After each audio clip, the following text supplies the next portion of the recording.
바울이 로마서 9장에서 육적 이스라엘을 진리 설명용 도구로 사용하고 있습니다. 그렇죠? 이스라엘을, 자기의 혈통적 이스라엘을 진리 설명용 도구로 쓰고 있잖아요. 그들은 유대인이라고도 불리죠. 유대인이라는 이름이 어디서 나온 거예요? 유다에서 나온 겁니다. 북이스라엘, 남유다예요. 유다와 이스라엘은 같은 말이에요. 그러니까. 그렇다면 바울이 지금 설명용 도구로 사용하고 있는 이스라엘과, 이스라엘은 야곱의 다른 이름이기도 해요. 이스라엘과 유다의 인생이 당연히 오버랩이 돼야 되죠. 여러분이 아시다시피 그 유다는 야곱의 넷째 아들을 이야기하는 거예요. 첫째, 둘째 나가리, 셋째 레위는 저 성전에서 일해야 되니까 넷째, 그죠? 하나님은 그 유다의 후손, 유다의 씨로 메시아를 보내겠다라고 야곱의 유언을 통해 언약을 하세요. 그죠? 이스라엘이라는 그 유다라는 존재는 물론 영적 이스라엘, 우리 얘기하는 거예요. 그 유다, 이스라엘이라는 존재는 반드시 그리스도를 씨로 가져야 된다. 진리라는 걸 씨로 가져야 된다라는 것을 선언해 버린 거예요. 언약해 버린 거란 말입니다. 그 유다의 후손, 그 유다의 후손의 모형으로 먼저 왔던 사람이 다윗이에요. 그래서 그가 기름 부음을 받고 씨를 낳는데 샬롬, 솔로몬이라는 아들을 낳는 거예요. 이해가 가세요? 그러니까 반드시 이스라엘, 유다는 그 씨를 가져야 돼요. 아들을 그 안에 가져야 된단 말입니다. 그래서 주님을 다윗의 후손이라고도 부르는 거예요. 주님의 모형으로 먼저 살다 간 사람이거든요. 그리고 우리의 모형으로 먼저 살다 간 거예요. 그것이. 창세기 49장 8절 보세요. 유다야, 너는 네 형제의 찬송이 될지라. 네 손이 내 원수의 목을 잡을 것이요 내 아비의 아들들이 네 앞에 절하리로다. 네 아비의 아들들이 네 앞에 절한다. 이거는 요셉에게 일어난 일이잖아요. 보세요. 요셉과 유다와 이스라엘, 야곱의 삶, 그리고 심지어 우리의 삶이 정확히 오버랩이 돼야 돼요. 여러분 잘 들어보세요. 유다는 사자 새끼로다. 내 아들아, 너는 움킨 것을 찢고 올라갔도다. 그의 엎드리고 웅크림이 숫사자 같고 암사자 같으니 누가 그를 범할 수 있으랴. 홀이 유다를 떠나지 아니하며 왕권 치리자의 지팡이가 그 발 사이에서 떠나지 아니하시기를 실로가 그리스도 메시아 오시기까지 미치리니 그에게 모든 백성이 복종하리로다. 자, 마치 유다를 하나님이 장자로 책봉하시는 것처럼 보여요. 맞죠? 이스라엘, 그 유다, 그 장자를 오게 하라 그러잖아요. 당연히 장자여야 돼요. 그런데 어떤 과정을 거쳐 장자가 되는지를 설명해 주는 게 성경이란 말이에요. 그래서 이렇게 시작이 되는 거예요. 우리가 공부하는 로마서 9장 10장의 그 이스라엘, 그 유대인들은 바로 여기서부터 출발된 그 유다, 그 이스라엘, 그 요셉, 그 야곱이란 말입니다. 나중에 확실히 이해가 가실 거예요. 잘 들어보세요. 역대기상으로 가면 그 장자의 명분이 분명히 요셉에게 있다고 얘기를 해줍니다. 그래서 유다에게 주어진 이 예언이 요셉에게서 그대로 성취가 되는 거예요. 역대상 5장 2절 보세요. 유다는 형제보다 뛰어나고 주권자가 유다로 말미암았을지라도 장자의 명분은 요셉에게 있으리라. 그럼 한번 생각해 보십시오. 이스라엘과 요셉은, 이스라엘이 유다니까 유다와 요셉은 반드시 장자를 그려내는 같은 삶을 공유해야 되죠. 그래서 창세기 37장에서 요셉의 이야기가 비로소 시작되고 창세기 39장에서 그 이야기가 전개가 되거든요. 38장을 쏙 빼버리면 딱 연결이 돼요. 그런데 그 요셉의 이야기를 시작하면서 이 이야기가 전개되기 바로 전에 유다의 이야기가, 다말과 유다의 이야기가 창세기 38장에 삽입으로 딱 들어가 있어요. 그 말은 이 요셉의 이야기를 이 유다의 이야기로 보내는 거예요. 요셉의 이야기는 어떻게 시작됩니까? 야곱의 약전이 이러하니라 그러죠. 야곱의 삶이라는 건 이런 거야. 어떤 야곱? 야복강을 건넌 야곱. 이스라엘이잖아요. 그 사람은. 이스라엘의 삶이라는 이런 거야 라고 하면서 요셉의 이야기를 펼친단 말이에요. 그러면서 그 요셉의 이야기는 유다의 이야기로 봐야지 하면서 38장에 유다의 이야기를 껴넣는단 말이에요. 그러니까 야곱, 이스라엘의 이야기와 유다의 이야기와 이 요셉의 이야기는 정확히 같은 이야기여야 되는 거예요. 그리고 그것이 영적 이스라엘, 영적 장자인 우리들의 이야기여야 되는 것입니다. 그러니까 로마서 9장 10장을 우리의 이야기로 보지 않고 저 육적 이스라엘의 이야기로 보면 여러분 성경을 엉터리로 본 게 되는 거예요. 성경은 한 맥으로 연결되어 있다니까요. 뚝뚝 끊어져서 여기선 이 얘기 저기선 다른 얘기 이렇게 하고 있지 않단 말입니다. 여러분, 성경은 하나라니까요. 다 꽉꽉 눌러서 꾹꾹 짜보면은 그냥 그거 하나예요. 그게 뭔지는 아시죠? 유다, 즉 그 이스라엘의 삶이 어떠해야 하는지 제가 창세기 38장을 간략하게 설명해 드릴게요. 유다는 메시아를 씨로, 아들로 낳아야 하는 하나님 백성 전체의 모형이에요. 그럼 그 후손에서 반드시 그 씨가 나와야 돼요. 그래서 유다의 후손으로 다윗도 오고 그 후손으로 예수가 오는 거예요. 우리가 바로 거기에서 그 라인에서 그 족보의 한 인물로 우리가 존재해야 되는 거예요, 여러분. 우리 이야기란 말입니다. 근데 유다의 이야기는요, 며느리와 통간을 해서 쌍둥이를 낳은 이야기 이외에 별로 특이한 이야기가 없어요. 그래서 어떤 주석가들은 이 이야기는 성경에서 빼도 될 뻔했다, 이렇게 써놨더라니까요. 진짜로. 아니, 그거 빼면 안 되는 거예요. 그에게 아들이 셋이 있었는데 첫째 아들이 자손을 생산하지 못하고 죽었습니다. 그러면 안 되죠. 반드시 여기서 그 씨가 와야 되거든요. 유대 사람들은 형사 취수제라는 게 있어서 첫째가 자손을 생산하지 못하고 죽으면 그 형수를 둘째에게 줘야 돼요. 그래서 거기서 반드시 아들을 낳아야 돼요. 아들을 낳으면 그 첫째 아들은 형의 족보로 입적이 되고 그 둘째부터 그 둘째의 아이가 되는 거예요. 그래서 둘째 오난에게 그 형수를 줬는데 이 오난이 그게 싫었던 거예요. 그래서 땅에다 설정했다 그래요, 성경에. 땅에 씨가 설정되어 버리면 그게 멸망이에요. 씨는 반드시 네케바, 여자 안으로 들어가 아들로 맺혀야 돼요. 그런데 그가 그 씨를 땅에다가, 하늘의 씨를 땅에다 설정하면 죽는 거예요. 그래서 하나님이 그 둘째까지 죽여버립니다. 씨를 못 가지면 죽는 거라는 뜻이에요. 하나님 말 안 들어서 죽였다라는 게 아니라 셋째가 남았어요. 근데 유다가 그 셋째 아들마저 저 며느리가 잡아먹을까 봐 안 줍니다. 그리고는 다 클 때까지 기다려라. 아직 너무 어리다. 그래서 친정으로 보내죠. 철떡같이 믿고 갑니다. 오랜 시간이 흐르고 유다의 아내가 죽었어요. 그 즈음에 유다가 딥나로 양털을 깎으러 갑니다. 마누라 죽은 지 얼마 안 되어서. 근데 그 소식을 듣고 다말이 보니까 셋째가 다 컸어. 근데 아직도 안 주는 거예요. 그래서 창녀로 변장을 합니다. 그리고는 시아버지를 유혹하죠. 그리고 담보물을 받아놔요. 그 담보물이 도장과 지팡입니다. 끈은 도장에 달린 거예요. 도장과 지팡이에요. 원래 유다가 다말의 몸값으로 주기로 한 게 염소였어요. 재물입니다. 근데 다말이 그것을 받지 않고 도장과 지팡이만 갖고 사라져요. 얼마 후에 유다의 귀에 자신의 며느리가 임신을 했다는 소식이 들립니다. 죽어야 하는 일이에요, 이거는. 유다는 이때다 싶어서 다말을 데려다가 불살라 죽여버리려고 그랬어요. 근데 다말이 자기 뱃속에 있는 아이의 그 아비의 담보물을 내놓아요. 자, 아비가 죽이려고 너 그 배에 들은 게 그게 뭐야? 라고 묻자 그 여자가 그 아비의 담보물을 내놓는 거예요. 그게 도장과 지팡이였어요. 그렇게 해서 베레스와 세레가 태어나고 마태복음 1장에 예수의 족보에 그들이 떡하니 올라가 있습니다. 콩가루 족보야. 기생 라합도 있고 거기는. 근데 그게 메시아의 족보예요. 그리고는 다시 요셉의 이야기가 이어진단 말이에요. 도대체 야곱, 즉 이스라엘의 그 약전을 설명한다 라고 성경이 이야기하면서 요셉의 이야기를 등장시키는데 그 요셉의 이야기 가운데 왜 이 지저분한 이야기가 들어가 있냔 말이에요. 어떤 이들이 이건 빼버려야 된다라고 이야기할 정도로 무서운 얘기 아닙니까? 시아버지하고 며느리가. 이 유다와 다말의 이야기는 하나님의 백성들이 하나님의 심판대 앞에서 내놓아야 할 담보물이 어떤 것이어야 하는지를 설명해주는 에피소드인 거예요. 도장이라는 건 인을 이야기하죠. 성경에 무수히 등장하는 그 인을 말하는 거고, 지팡이는 다름 아닌 진리의 말씀, 라메드라는 단어 자체가 가르치다는 뜻이에요. 하나님의 말씀을 가리키는 거라 했어요. 창세기 1장에 나오는 그 자칼과 네케바의 그 자칼이라는 단어가 인치다, 표하다, 그래서 기억하다 이런 단어예요. 자칼이라는 단어 자체가.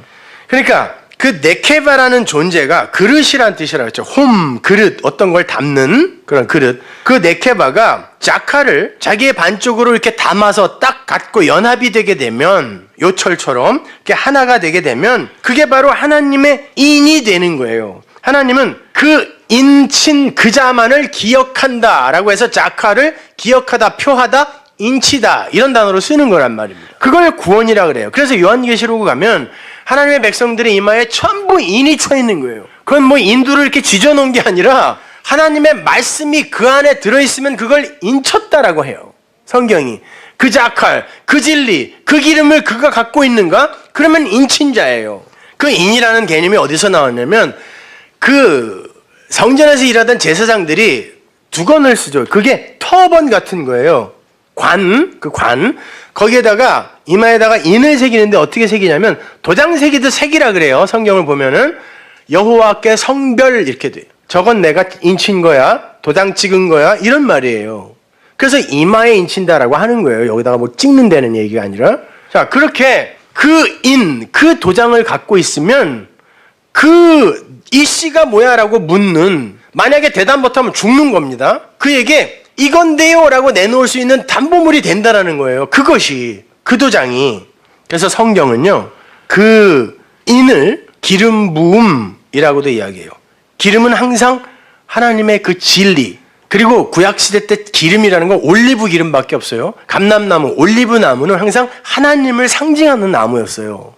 그 하나님의 말씀, 그래서 그 하나님의 말씀, 그 기름으로 항상 빛나야 되는 게 촛대였잖아요.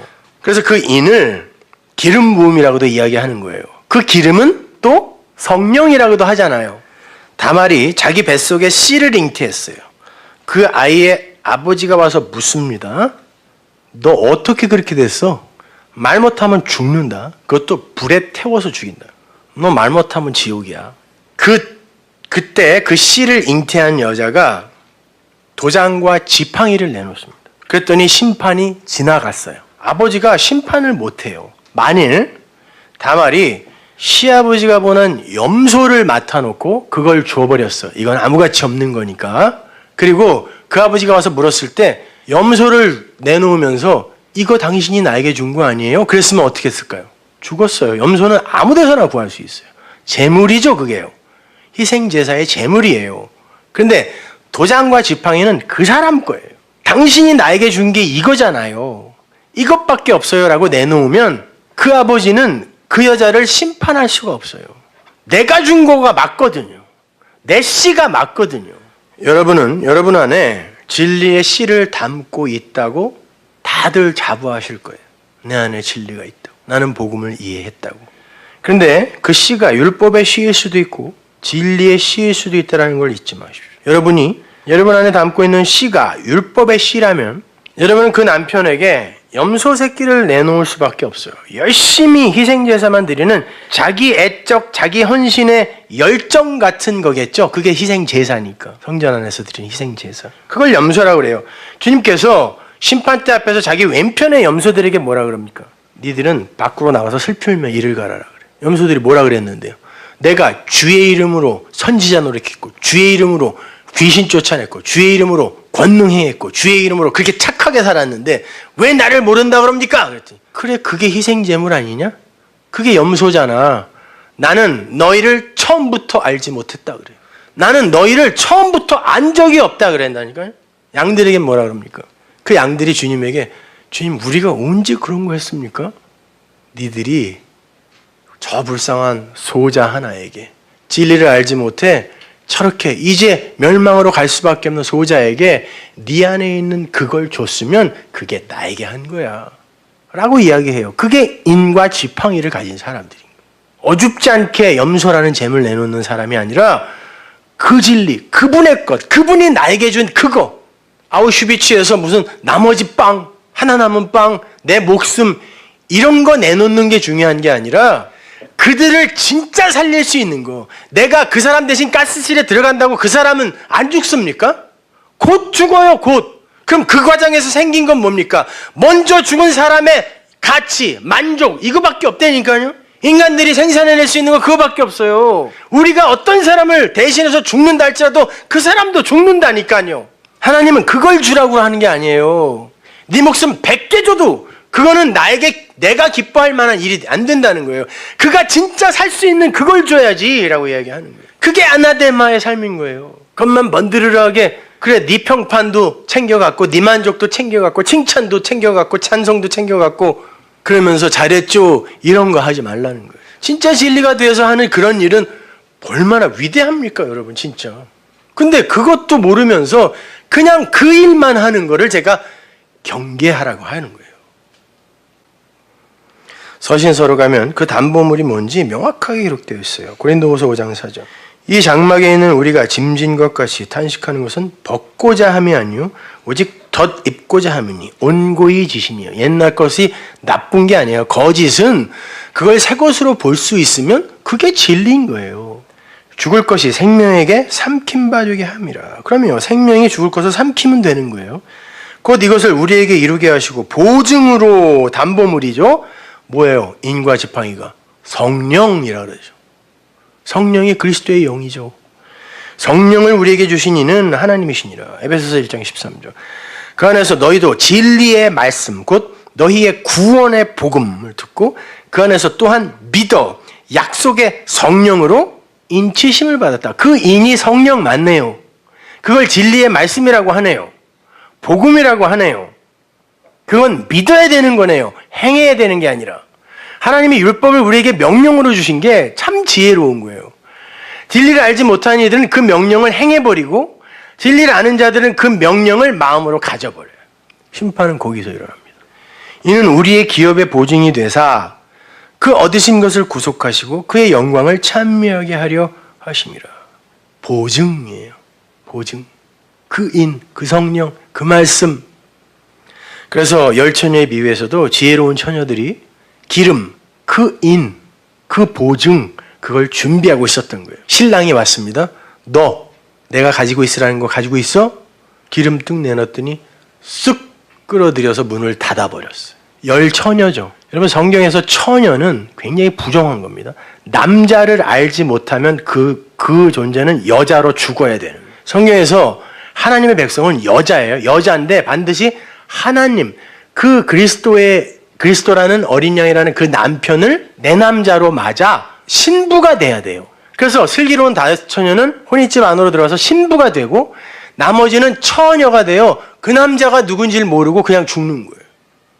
근데 신부가 되기 위해서는 그 남편, 그 기름, 그 인, 그 담보물을 갖고 있어야 돼요. 하나님이 준 담보물.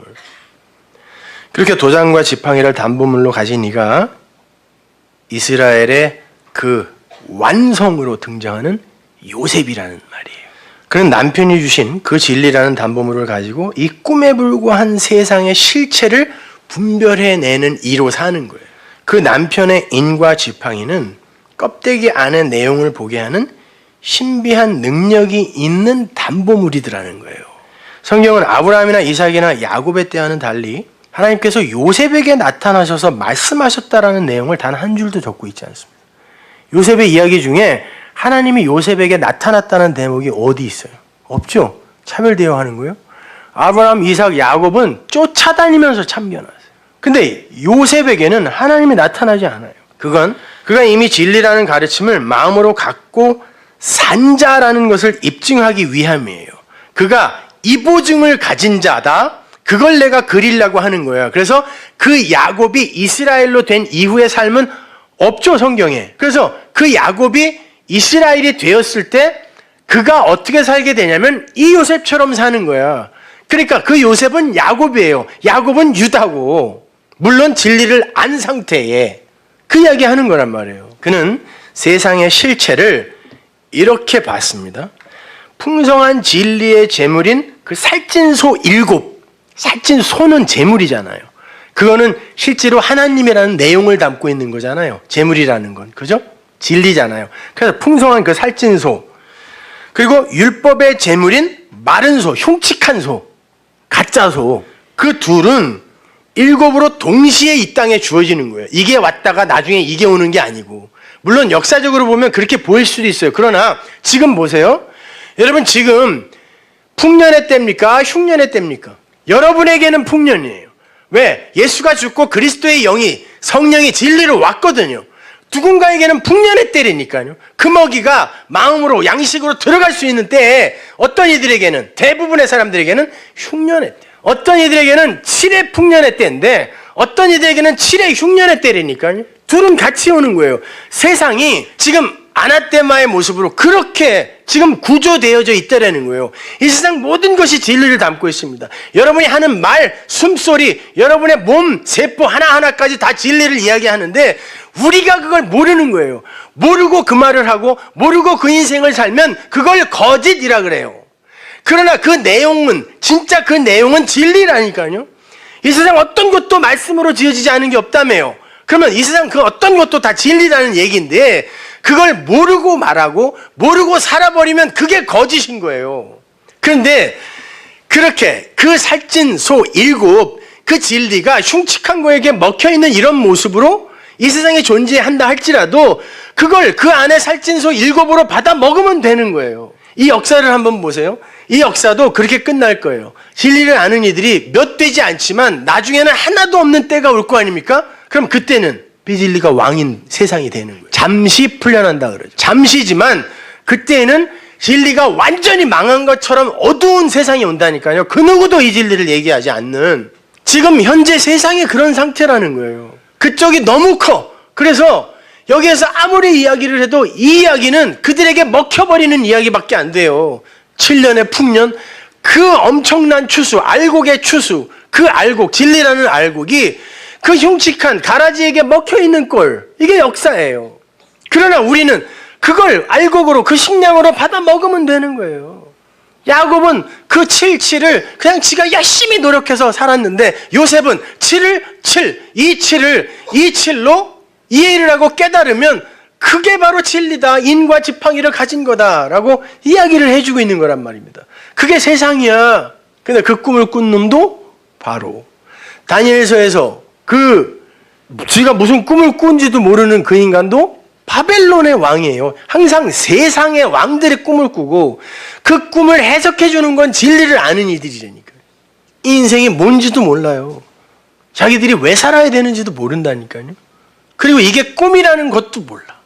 그런데 인과 지팡이를 가진 이들은 그 안에 그 지팡이가, 그 도장이, 그 기름이 나를 가르치기 때문에 그 세상을 아는 거예요.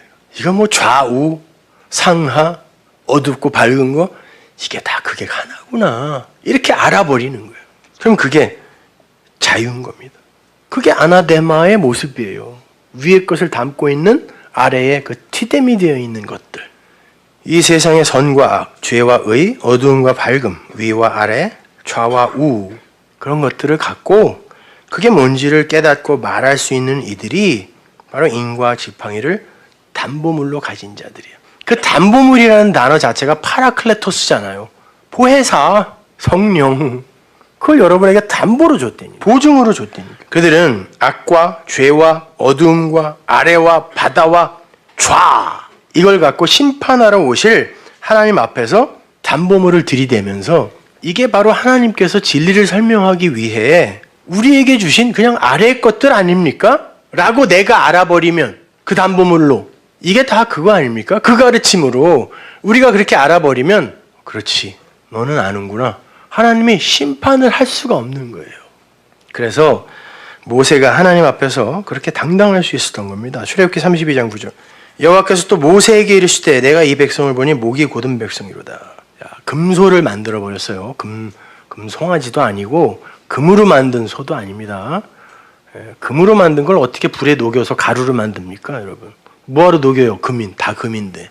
소, 아피스의 소처럼 튼실한 소를 하나 만들어 놓고 그걸 금으로 치장한 거예요. 자, 그렇게 만들어 놨더니 하나님이 저 봐라, 쟤들이 저 소를 나라 그런다.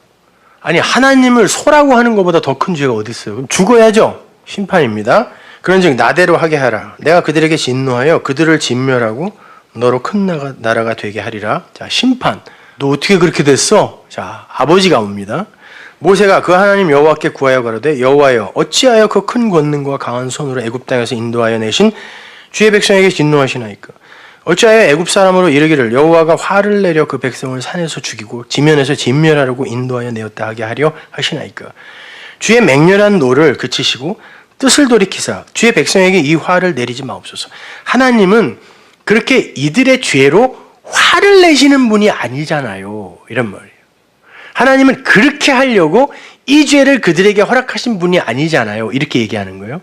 당신은 분명 이들에게 약속을 줬습니다. 13절. 주의 종 아브라함과 이삭과 이스라엘을 기록했어. 이스라엘은 야곱이죠. 아브라함, 이삭, 야곱은 창세기의 이야기입니다. 지금 모세가 창세기를 들먹거리는 거예요. 하나님, 당신은 창세기의 그 내용을 진리로 주셨는데 우리가 못 알아먹으니까 지금 출애굽기를 쓰고 계신 거 아닙니까? 근데 그 창세기에서 하나님이 우리 조상들에게 하신 말씀이 있잖아요. 그 말씀이 뭔지 몰라서 율법으로 다시 주신 거거든요. 그러니까 창세기는 출애굽기, 레위기, 민수기, 신명기 이 안에서 다 해석이 돼요. 그리고 출애굽기, 레위기, 민수기, 신명기를 잘 공부하면 창세기를 다 이해할 수 있어요.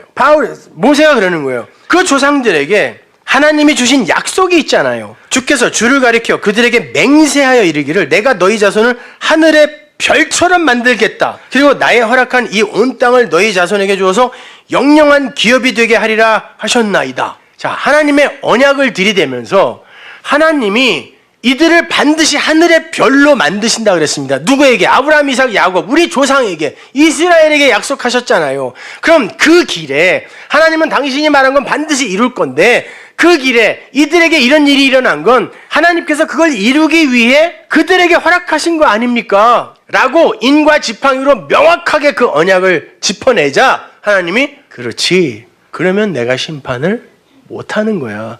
이게 출애굽이고 이게 구원이다를 보여주는 거예요. 모세가 이스라엘을 구하러 애굽으로 가려고 할 때 하나님이 갑자기 나타나더니 길에서 모세를 죽이려고 그럽니다. 뭔 짓이냐고 이게. 그랬더니 모세가 뭘 내놓습니까? 아들의 할례를 내놓는 거예요. 그게 인이에요. 그게 복음의 진수 아닙니까? 아들의 죽음으로 나는 사는 거예요. 그게 출애굽이야. 가라! 그걸 내놔야 된다니까요. 그 아버지의 것을 땅의 행위가 아니라 땅의 열매가 아니라. 자, 이게 바로 유다와 다말의 이야기인 거고 요셉의 이야기인 거고 이스라엘의 이야기인 거예요. 그리고 바로 우리들의 이야기인 겁니다. 내가 죄를 물을 때 그게 뭔지 또 왜 주어진 것인지를 정확하게 제시하라는 거예요. 그러면 넌 죄와 무관한 존재가 된다는 것입니다. 그렇잖아요. 여러분 십자가는 여러분의 과거의 죄, 미래의 죄, 현재의 모든 죄를 다 대속한 거라며요. 없이 한 거라며요. 그럼 과거의 죄도 없고 현재의 죄도 없고 미래의 죄도 없으면 죄는 없는 거네, 여러분에게는요. 무관한 거네요. 근데 왜 매주 와갖고 용서해달라고 그래요, 뭐를? 그 죄와 무관한 자로 만들어주는 걸 대속이라 그래요. 여러분의 몇 가지 죄를 없이 해주는 게 아니라니까요. 아, 그게 죄가 아닌 거구나 라고 깨달아 알면, 아, 그 선악과는 생명나무로 우리에게 주신 거구나 라고 알면 그 선악과, 그 죄, 그 어두움, 그 아래의 물, 그 성전, 그 율법, 그것이 왜 문제가 되냐고요, 우리에게. 그게 인과 지팡이를 가진 자의 당당함인 것입니다. 하나님 이게 이거잖아요 라고 내놨을 때 하나님이 그렇지. 내가 너를 어찌 심판하니? pass over, 유월, 넘어가는 거예요. 죽음의 심판이. 이스라엘은 자신들을 통해서 진리를 그려내고 계신 하나님 아버지의 그 깊은 뜻을 깨닫고 아, 우리가 뭐가 잘나서 우리가 열심히 제사 드려서 우리를 하나님이 구원하시는 게 아니구나라고 이스라엘 스스로 자기를 부정해야 됐어요. 그래야 영적 이스라엘로 합류되는 거예요, 그들은. 그게 우리의 삶 아닙니까? 내가 뭐가 잘나서 하나님이 구원한 게 아니구나 라고 해야 내가 진짜 이스라엘이 되는 거라니까요. 그게 로마서 9장 10장의 얘기라니까요. 그런데 제사나 열심히 지내고 율법이나 열심히 지키면서 우리만이 하나님이 택하시고 사랑하시는 선택된 민족이라는 어리석은 행위에 머물러 있는 거, 이게 율법주의지 뭐예요. 우리는 이렇게 열심히 해, 우리는 이렇게 헌금 많이 해, 이렇게 선교 열심히 해, 그러니까 하나님이 우리를 기뻐할 거야. 천만의 말씀입니다. 그게 바로 모든 보편적 아담들의 일반적 사고인 거예요. 하나님은 우리에게 성자 같은 삶을 살아서 하나님이 기뻐하는 자가 되라고 말씀하지 않으셨습니다. 그건 하나님과 아무 상관없는 저 아우슈비츠 수용소에 이름 모를 어떤 사람들도 행할 수 있는 그런 거예요. 그리고 지금도 저 우간다나 아마존이나 저 동남아시아의 오지에 가서 자기의 목숨을 바쳐가며 열심히 봉사하고 선교하고 있는 타종교인들도 하는 거예요. 우리도 진리를 알고 그렇게 하자니까요. 나쁜 게 아니라 그들보다 더 열심히 하자니까요. 우물도 파주고 학교도 짓고 유치원도 짓고 진짜로 하자니까요. 근데 알지 못하고 섣불리 뛰지 말자는 겁니다. 하나님은 우리에게 피조물과 하나님의 차이가 무엇이며 그럼에도 불구하고 그분이 우리와 하나가 되시겠다라고 하시는 그 하나님의 사랑과 은혜가 얼마나 엄청난 것인지를 잘 깨달아서 피조물의 한계와 무지와 무능이 그 하나님의 은혜 앞에서는 아무런 거리낌이 없는 것이구나. 그것이 바로 용서이며 그것이 구원이며 그걸 아는 게 생명이구나. 이거를 알으라고 하는 거예요. 그때 그래 네 안에 진짜 내가 있구나. 너희들이 율법 안 지키고 도덕적으로 윤리적으로 잘 안 살면은 그냥 확 지옥에 보내버리는 그런 오해된 하나님이 아니라 진짜 나 그 사랑을 속성으로 갖고 있는 그 사랑의 본체인 내가 네 안에 있구나. 그게 인이지. 그게 지팡이지. 그게 요셉의 삶이고 그게 이스라엘의 삶이고 그게 유다의 삶이고 너희들이 그 인과 지팡이를 갖고 있다면 너희들 눈도 그렇게 열려야 되는 거 아니냐? 하나님은 그렇게 먼저 희생하시고 먼저 헌신하시는 분이에요. 먼저 제사의 제물로 드려지는 분이에요. 그분이 우리를 섬기는 거예요. 내가 너희를 섬기러 왔지 섬김을 받으러 왔니? 그러잖아요. 그 희생과 헌신의 의미가 뭔지를 잘 깨달아 알면 하나님은 그걸 내 인과 지팡이다 이렇게 이야기해 주시는 거예요. 그런 의미에서 가인이 아벨을 죽이는 사건은 아주 자연스럽고 필연적인 사건이었던 거예요. 아담과 하와가 선악과를 따먹은 것이 아주 자연스러운 것인 것처럼. 왜냐하면 아래에는 그거밖에 없거든요. 그게 뭔지를 알아야 생명이니까. 가인은 땅의 열매, 땅의 소산으로 하나님께 제물로 드렸다 그래요. 땅의 소산으로 드리면 안 됩니다. 아벨은 첫 새끼와 기름이라 그래요. 첫 새끼는 장자란 뜻입니다. 기름은 진리예요. 말씀입니다. 그렇게 장자, 원문으로 보면 그 장자, 첫 새끼와 기름으로 그 아벨이 하나님께 드려졌다 그래요. 그럼 그가 장자로 진리로 하나님이 흠양하시는 제물이 됐다는 거죠. 누구요? 예수 그리스도입니다. 하나님은 그 제사만 받아요. 그걸 로마서 12장에서 바울이 산제사라 그래요.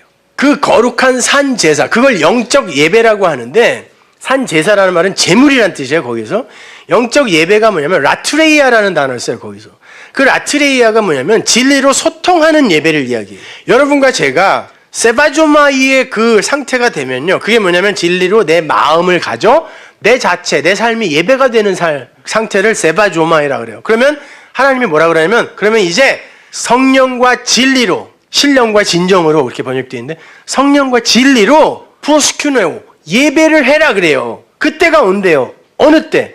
니들이 세바조마이의 상태가 되면 니들 자체가 제물이 되고 예배가 되면 너희들에게는 이제 신령과 진리로 프로스큐네오 하는 화답 예배가 요구될 거라는 거예요. 당연합니다. 여러분은 이렇게 모여서 이 화답의 예배를 하기 위해 저한테 성경을 배우는 거예요. 근데 성경을 배우는 거에만 집중을 하고 이 예배를 소홀히 하는 건 그게 지적 허영을 만족시키는 영지주의에 머무르는 거예요.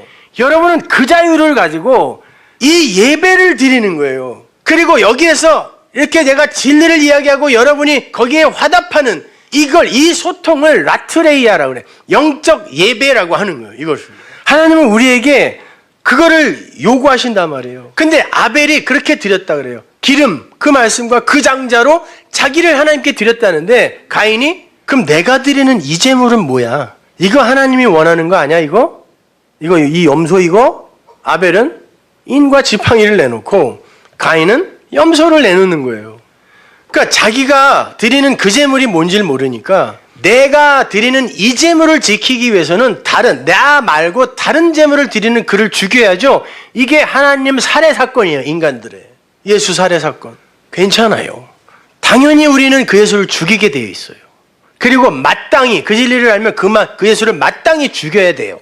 그래야 우리는 그 예수를 섬기지 않고 내 안에 마음으로 가진다니까요. 진리로 가진다니까요. 그런데 내가 그 아벨을 죽인 게 도대체 왜 나는 저 아벨과 다른 제물을 여태까지 드리고 있었으며 나는 그 제물을 지키기 위해 왜 저 하나님을 살해할 수밖에 없었는지를 내가 깨달아 알지 못하면 나는 살인자가 되는 거예요.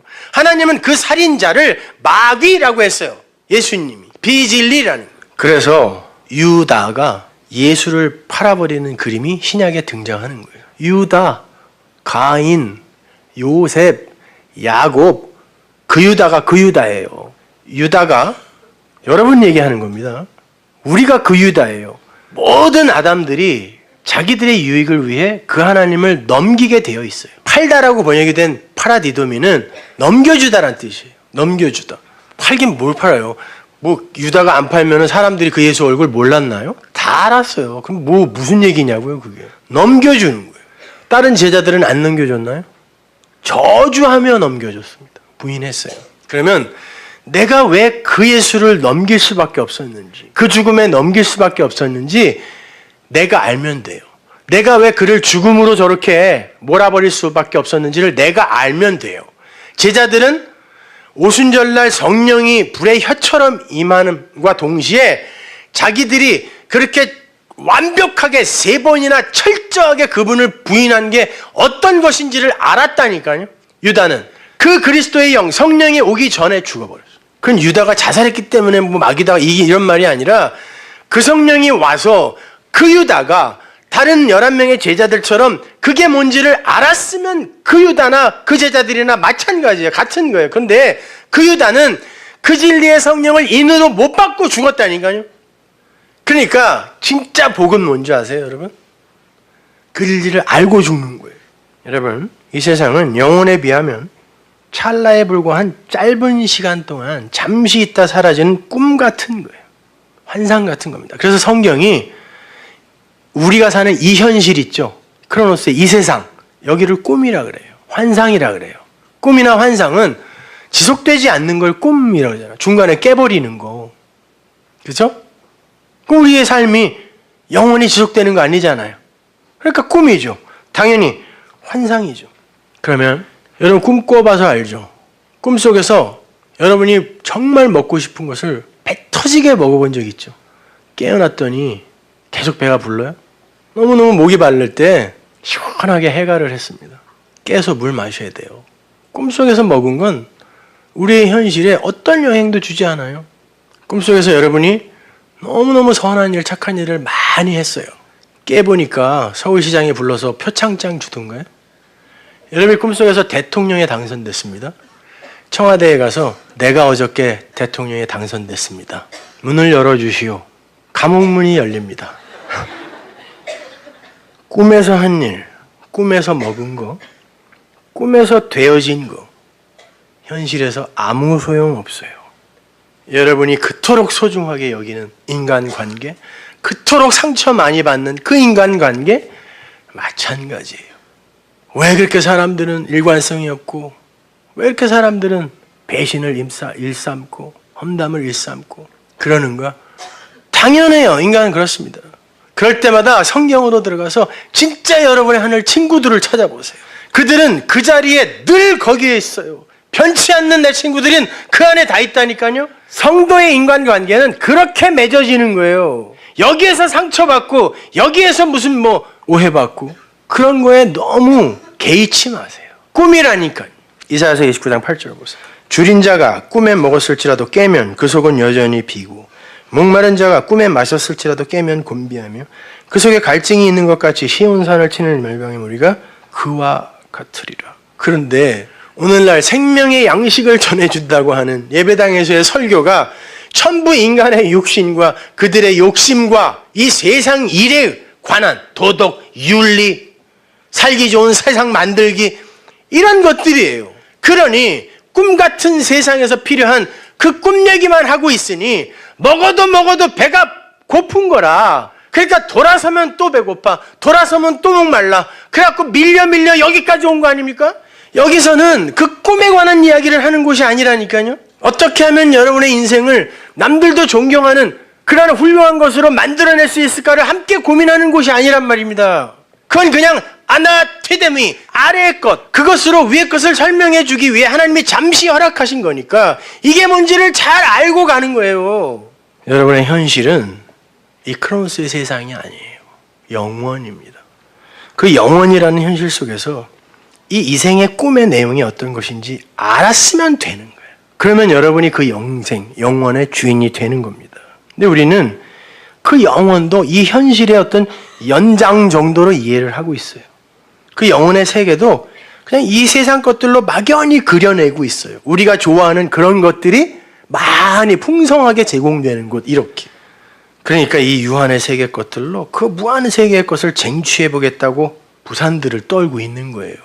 그건 이 유한의 세계의 그 어떤 것, 이 꿈속에 존재하는 어떤 것들로도 쟁취할 수 없는 거예요. 얻어낼 수 없는 겁니다. 하나님의 선물로 주셔야 되는 거예요. 그래야 하늘의 겁니다. 우리의 육신과 이 세상은 이스라엘이 그랬던 것처럼 부정당하기 위해 존재하는 거예요. 그 이스라엘, 그 성벽으로 둘러싸여 있었던 그 민족적 이스라엘, 그게 아니었구나. 그때는 그 밖에는 다 이방인, 그 안에는 하나님의 백성, 이렇게 우리에게 아나티데미, 아나데마, 아래 것을 설명해 주는 거였지만 그것은 바로 우리 영적 이스라엘을 설명하는 거였구나라고 알면 그 이스라엘이 부정되는 거잖아요. 그런 것으로 다 주어진 거란 말이에요. 우리의 육신도 마찬가지입니다. 그게 부정되는 거예요. 그래야 그 안에 보물인 진리의 하나님이 영광으로 나타나시게 되는 거예요. 아나데마, 하늘을 그려내는 그 도구로서의 그 삶, 그리고 모든 것을 그러한 시각으로 바라볼 수 있는 눈, 그러면 그 인과 지팡이로 그게 뭔지를 설명해 줄 수 있잖아요. 아니, 하나님은 스스로 나는 너희들이 그걸 알면 니들이 이 꿈속에서 행한 그 일은 못 본 걸로 해줄게. 그러셨다니까요. 여러분이 지금 불안해하고 여러분이 지금 힘들어하고 고통스러워하는 것들이 지금 여러분이 그동안 살아온 그 시간들과 그동안 여러분이 하지 말아야 할 것들, 또 내가 원하는 그런 것들인데 되어지지 않은 그런 것들 때문에 힘들어하는 거 아니에요? 근데 여러분이 돌아가다가 지금 무슨 사고를 당해서 기억상실증에 걸렸어요. 이제 앞으로 내가 살 시간밖에 나는 몰라. 내가 뭘 했는지도 모르고 그랬을 때 여러분이 지금처럼 아파할까요? 근데 하나님은 그걸 다 잊었다고 하고 너희들도 잊으라 그래요. 왜? 너를 용서하라 그런단 말이에요. 근데 우리만 그걸 새록새록 기억해내고 앉아있는 거죠. 아니, 과거의 죄, 현재의 죄, 미래의 죄가 모든 게 해결되면 그건 여러분과 그 죄와는 아무런 상관이 없다는 그런 얘기 아닙니까, 여러분? 그리고 하나님에 의해 쓰여진 시나리오에 의해 우리의 인생이 이 꿈속에서 그렇게 진행되어져 갔는데 그 시나리오 속에서 너 왜 거기서 조폭했니? 아니, 신세계 영화에서 황정민한테 너 왜 거기서 깡패짓 했어? 지금 여기서 만났다고 쳐봐요, 요 앞에서. 근데 우리가 만나가지고 너 왜 조폭했어? 어디서요? 영화 안에서. 그게 미친놈 아닙니까? 근데 하나님이 우리를 아나데마의 삶으로 끌고 가신다고 했으면서 우리가 그걸 알아버렸는데 하나님이 그 역할을 갖고 너 옛날에 왜 그랬니? 라고 하겠냔 말이에요. 그리고 그걸 안 사람이 어떻게 이제는 내 맘대로 살아야지? 어떻게 이리로 갑니까? 어떻게 그 진리를, 그 복음을 내가 하고 싶어 하는 그 일, 그 더러운 거, 그 지저분한 거, 그것을 합리화시키고 정당화시키는데 그걸 갖다 쓰냐고요. 그 귀한 걸. 이게 하나님의 말씀을 모독하는 거 아니에요? 근데 뭘 던져도, 진리를 던져도 복음을 던져도 다 자기의 유익을 위해서 끌어다 그냥 그걸 사용해 먹으니 이 어찌 답답하지 않겠습니까, 여러분? 제발 그걸 올바로 알아먹고 그 자유와 그 기쁨, 그 평안으로 열심히 사세요. 사람답게 사는 거 그 이상으로 더 성실하게 사시라니까요. 누가 막 살아도 된다 그랬어요. 여러분은 하나님의 도화지입니다. 그 역할 잘 하고 가서 그 인 지팡이 내놓으면서 하나님 잘 봤습니다. 잘 배웠습니다. 저는 이런 존재이고 하나님은 그런 분입니다. 하면 그게 영원이에요. 완성입니다.